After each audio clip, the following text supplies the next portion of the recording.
So our next honoree, it's a pleasure to present this award, is to Greg Smith.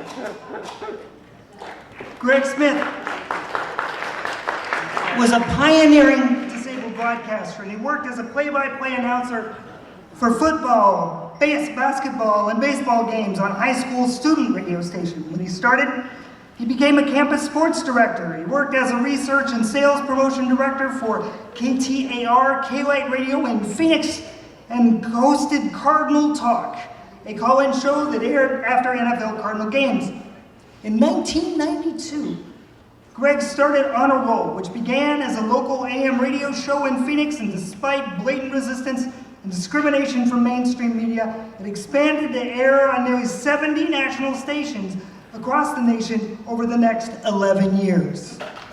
Yes, give it up for that. In '99, Greg spoke at the Congressional Black Caucus on disability issues for African Americans and started a web-based discussion group to discuss issues unique to double minority groups. He later authored 2 books, his best-selling memoir, On a Roll, Reflections from America's Wheelchair Dude with the Winning Attitude, and Shut Up, Silencing the Negative Voice Within, a candid documentary detailing his life as a broadcaster, an advocate, and a parent on a roll, family, disability, and the American dream, aired on PBS stations around the nation in conjunction with Black History Month in 2005. Let's see a bit about that, a clip from that video, and give it up for Greg Smith.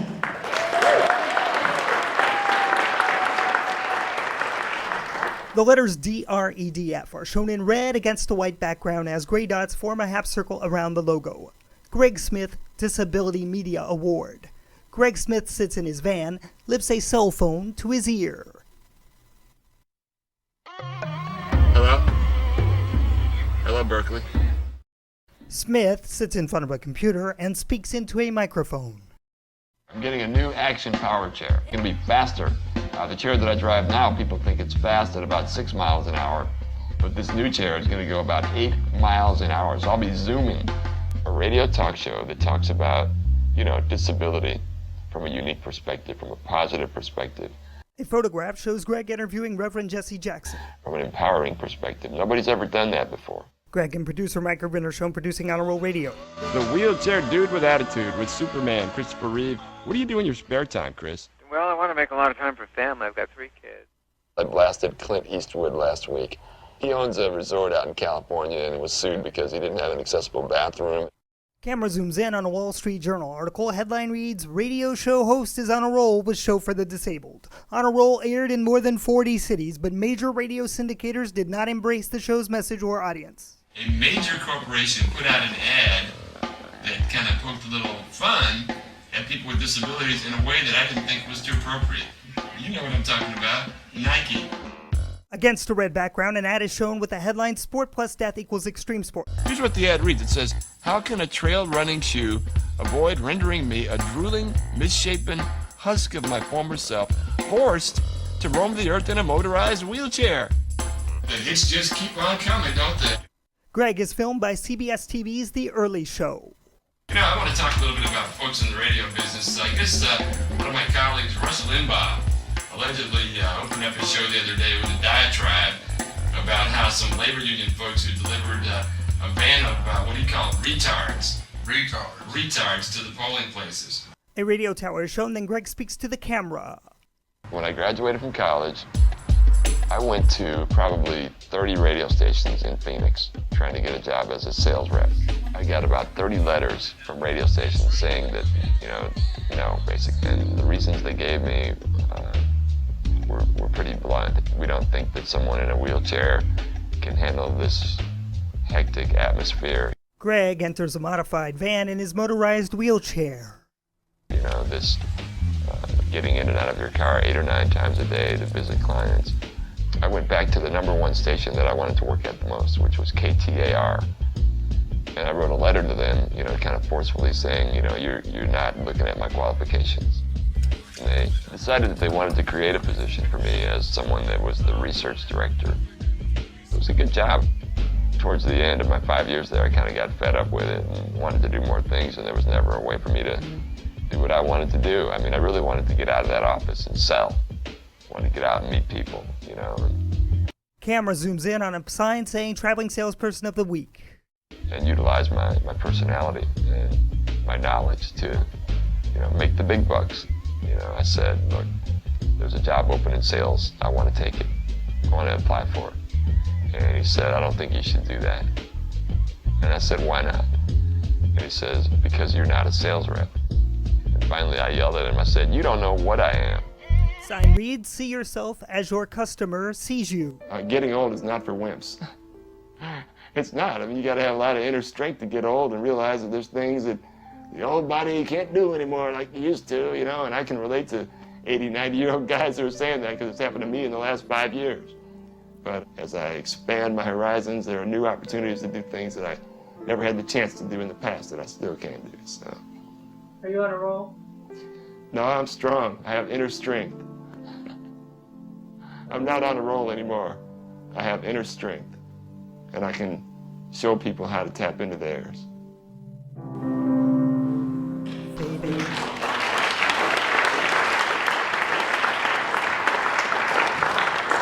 Sadly, Greg passed away in 2016, but we're honored and pleased to have his parents, Jim and Adelia, joining us tonight, and their friends, Keith and Denise Cook. Jim, please say a few words. You know, Jim and I were chatting earlier, and I was saying, you prepared, you're feeling good about your comments, what you want to say? And he said, man, there's no way I can get everything about Greg into 3 to 5 minutes. And we're like, well, ain't that the truth? Well, let's hope that the video helped it along the way. Thanks for joining us today. Well, actually, the video stole my show. First, I'd like to introduce you to Greg's mother. You know, he got his good looks from me, his voice from me, but his brain from his mama, dear.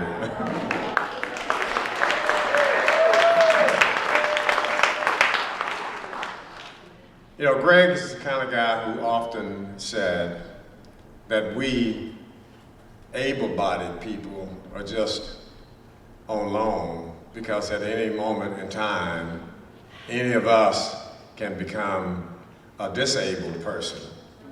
And he lived by that. Greg often told me that there is no way in the world would he change his position, his state of being, to be like anyone else. He loved who he was, and everything he did with a positive mental attitude. You know, I listened to the young man, the 13 years old, and I'm reminded of a story when we moved from upstate New York to the Chicago area, where Greg was a pioneer in paving the way in every school that he attended as an elementary school through junior high school as the only minority in the school. So when we moved to Woodridge, Illinois, Greg was having difficulty with his grades. And I didn't understand it because I knew my son is smart.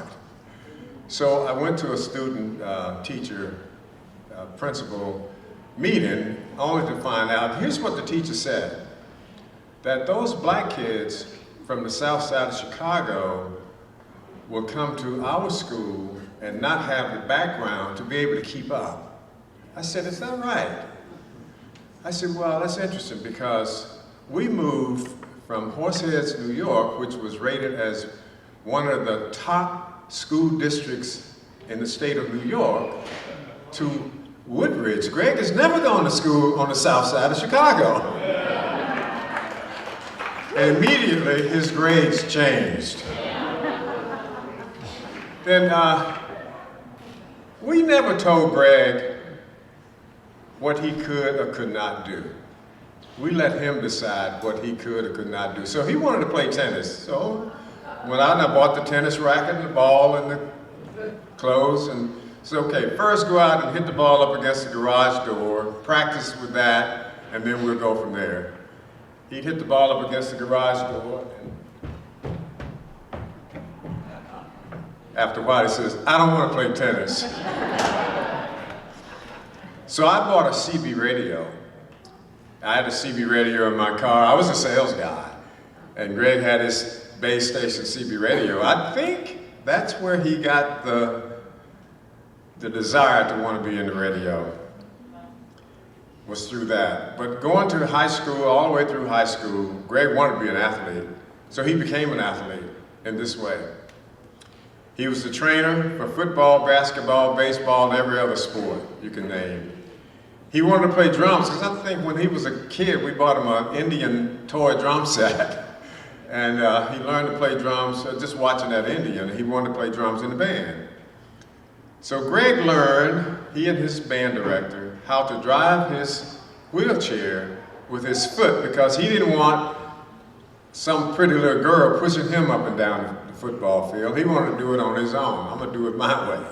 And he learned how to drive his wheelchair with his foot.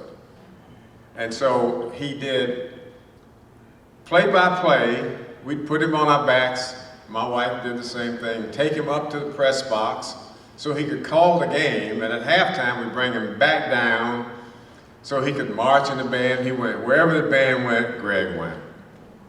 And he graduated from high school and went to Arizona State.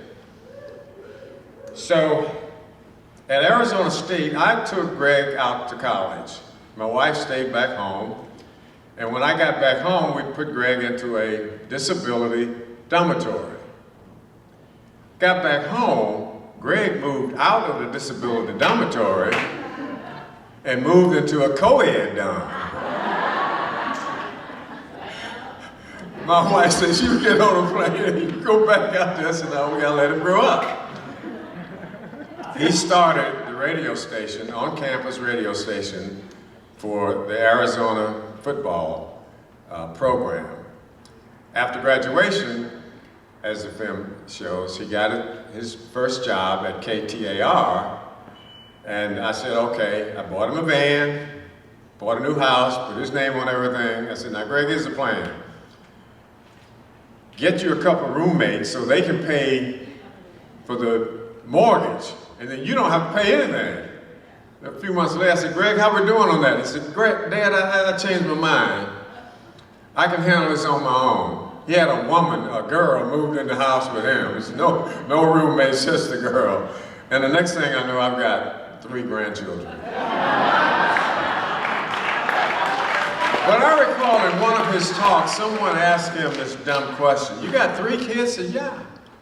He said, well, how did you do that? And Greg thought for a moment. He says, the fun way. So, you know, as the film shows, while he was at KTR, Greg wanted to be like his dad and be a sales guy. He kept hammering that. It didn't happen. So I get a call from this guy one day. He says, Dad, I quit my job.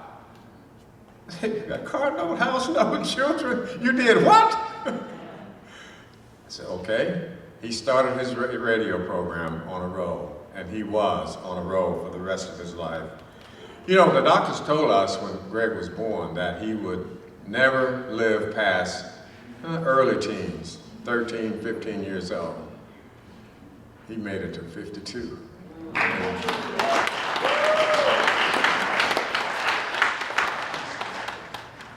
And there were 52 wonderful years that we had with Greg.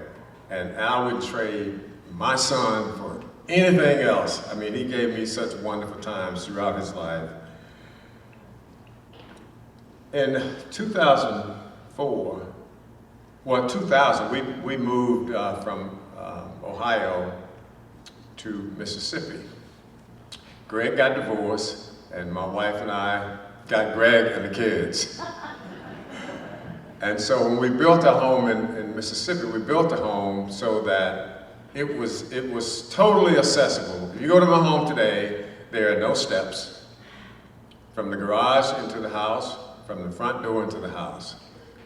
However, we live on water which slopes back towards the bayou, and Greg wanted me to build a ramp all the way around the yard so he could go down to the pool. I said, Greg, I have a ramp going around the outside of the house so you go outside So that was one fight that he didn't win. I won that fight. But after we got hit by Hurricane Katrina and lost everything, so Greg had to move back to Ohio, where we had moved from, while we were repairing the home. And this is when he really was at his worst. He had discovered he had congestive heart failure. He got depressed.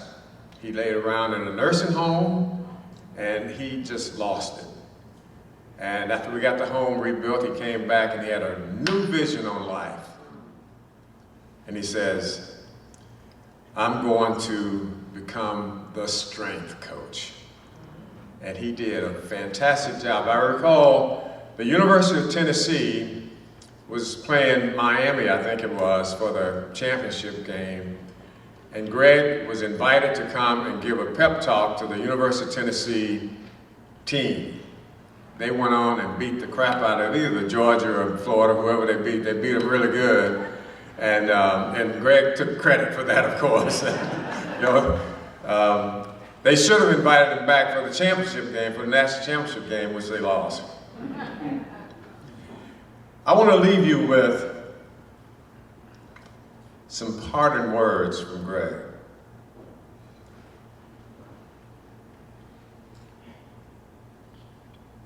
You know, he said,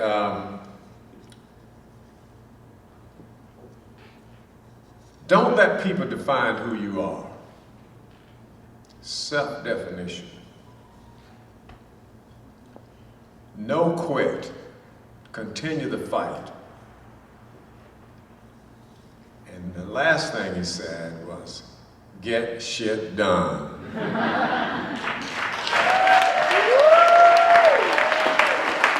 I want to thank you for recognizing our son, Greg Smith.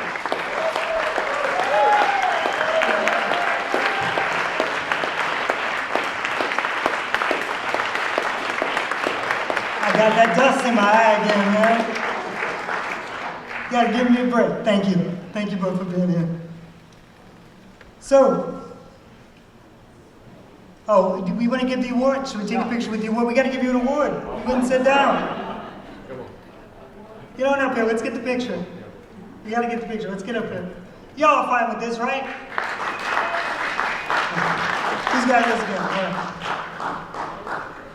All right, so see that guy? The good looking guy there? Okay. All right.